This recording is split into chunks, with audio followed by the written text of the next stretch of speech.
পবিত্র মাহে রমজানের নাজাতের দশকে রাজধানী ঢাকাসহ দেশের বিভিন্ন অঞ্চলে রহমতের বৃষ্টি বর্ষিত হচ্ছে। আলহামদুলিল্লাহ, রাজধানীর পথঘাট যেন নতুন জীবন ফিরে পেয়েছে।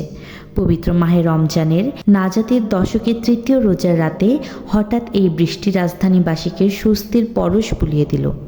ফলে রোজাদারের হৃদয়ে জেগেছে নতুন আনন্দ। তারা আরও আরামের সাথে রোজাগুলো রাখবেন এবং আরও বেশি নফল ইবাদতে রত হবেন। আসলে আল্লাহ পাকের ইচ্ছে হলে তিনি তার ধরণীকে মৃত থেকে জীবন্ত করেন এবং বায়ুকে করেন নির্মল।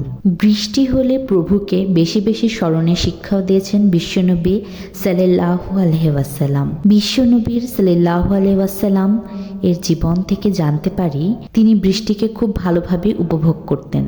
প্রখ্যাত সাহাবী হযরত আনাস রাদিয়াল্লাহু তাআলা আনহু বলেন, আমরা মহানবী সাল্লাল্লাহু আলাইহি ওয়াসাল্লামের সঙ্গে থাকাকালে একবার বৃষ্টি নামলো। রাসূলুল্লাহ সাল্লাল্লাহু আলাইহি ওয়াসাল্লাম তখন তার কাপড় প্রসারিত করলেন যাতে পানি তাকে স্পর্শ করতে পারে। আমরা বললাম, হে আল্লাহর রাসূল, আপনি কেন এমন করলেন? তিনি বললেন, কারণ বৃষ্টি তার মহান রবের কাছ থেকে এইমাত্রই এসেছে। মুসলিম।